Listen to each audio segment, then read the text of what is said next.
Shalom Bapak Ibu yang diberkati Tuhan, senang saya bisa menyapa Anda hari ini. Dan firman Tuhan yang singkat yang saya akan sampaikan di hari ini, saya akan beri tema Step by Step, Not Instant. Mari kita akan membaca kisah di dalam Perjanjian Lama, yaitu di dalam kitab Kejadian pasal 39 ayat 2 sampai 4. Kemudian ditutup ayat yang ke-23. Mari kita perhatikan ayat-ayat ini. Tetapi Tuhan menyertai Yusuf sehingga ia menjadi seorang yang selalu berhasil dalam pekerjaannya. Maka tinggallah ia di rumah tuannya, orang Mesir itu. Setelah dilihat oleh tuannya bahwa Yusuf disertai Tuhan dan bahwa Tuhan membuat berhasil segala sesuatu yang dikerjakannya, maka Yusuf mendapat kasih tuannya dan ia boleh melayani dia.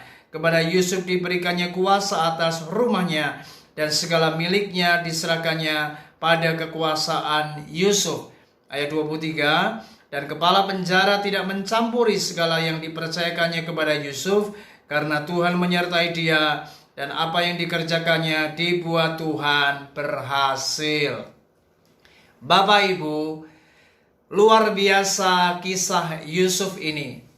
Ia adalah seorang anak muda yang dijual oleh kakak-kakaknya menjadi budak di negeri Mesir.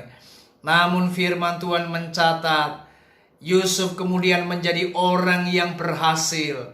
Tuhan menyertai dia. Apa yang dibuat oleh Yusuf selalu berhasil. Ia mendapat kasih sayang dari tuannya. Ia mendapatkan kuasa. Dan segala apa yang menjadi milik tuannya dipercayakannya kepada Yusuf. Dan bahkan kepala penjara pun tidak mencampuri apa yang sudah dipercayakannya kepada Yusuf. Dan firman Tuhan mencatat Yusuf adalah orang yang selalu berhasil. Bapak Ibu, kalau kita mau jujur dan kita mau merenungkan apa yang terjadi pada kehidupan Yusuf, maka ini semua bukan terjadi secara instan. Yusuf adalah seorang anak muda yang melewati proses demi proses dalam kehidupannya. Itu sebabnya sebuah penelitian menyatakan bahwa kesuksesan seseorang yang melewati apa yang namanya proses akan jauh lebih hebat, akan jauh lebih tangguh, akan jauh lebih teruji dibandingkan orang-orang yang mendapatkan kesuksesan secara instan. Oleh sebab itu Bapak Ibu, jangan kita menjadi orang-orang yang cepat ingin menjadi sukses. Ingat, setiap kesuksesan itu memang harus melewati proses. Ada step by step, ada langkah demi langkah, ada tahap demi tahap. Dan inilah yang namanya sebuah proses. Kalau Bapak Ibu ingin sukses dengan cara yang instan, maka suatu kali ketika datang persoalan, ketika datang badai, maka Anda akan menjadi orang-orang yang cepat putus asa dan Anda tidak akan pernah tahan uji. Tetapi berbeda dengan orang-orang yang melewati apa yang namanya proses.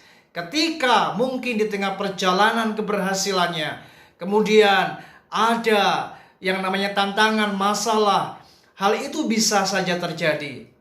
Namun orang-orang yang melewati proses, dia melewati apa yang namanya step by step, tahap demi tahap, dan tidak instan.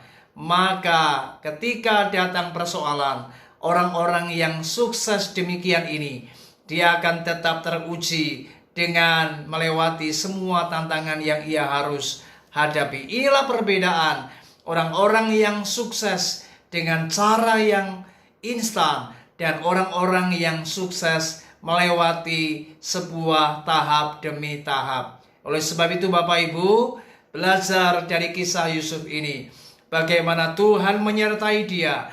Dan Yusuf adalah seorang anak muda yang sukses di zaman itu.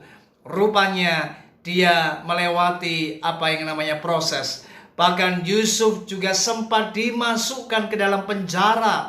Namun Alkitab mencatat, kepala penjara pun mempercayakan segala sesuatunya kepada Yusuf dan ia tidak lagi ikut campur. Dan firman Tuhan menyatakan Tuhan membuat segala sesuatu yang dibuat oleh Yusuf berhasil. Ini artinya sekalipun Yusuf harus melewati apa yang namanya situasi yang sulit, situasi yang tidak mudah. Dia mengalami apa yang namanya sebuah lembah di dalam kehidupannya. Namun kemudian Tuhan tetap menyertainya dan ia menjadi orang yang berhasil. Itu artinya keberhasilan Yusuf itu melewati proses. Ingat Bapak Ibu, jadilah orang-orang yang berhasil melewati apa yang namanya proses. Dan itu jauh lebih baik, itu jauh lebih hebat, dan itu jauh lebih tangguh. Karena orang-orang yang step by step, not instant, sukses melewati proses, maka mereka adalah orang-orang yang luar biasa. Kiranya hari ini Anda jangan menyerah, Anda jangan putus asa. Mungkin hari ini Bapak Ibu sedang melewati proses. Mari bertekunlah. Ingat, sebuah kesuksesan dibutuhkan apa yang namanya kerja keras. Dibutuhkan apa yang namanya kedisiplinan. Dibutuhkan apa yang namanya komitmen. Kalau Bapak Ibu melakukan 3 perkara ini dan Anda menjalani proses yang ada, maka suatu kali Anda akan kelak menjadi orang-orang yang berhasil dan Anda akan menjadi orang-orang yang luar biasa. Puji Tuhan, kiranya renungan ini memberkati kita semua. Shalom.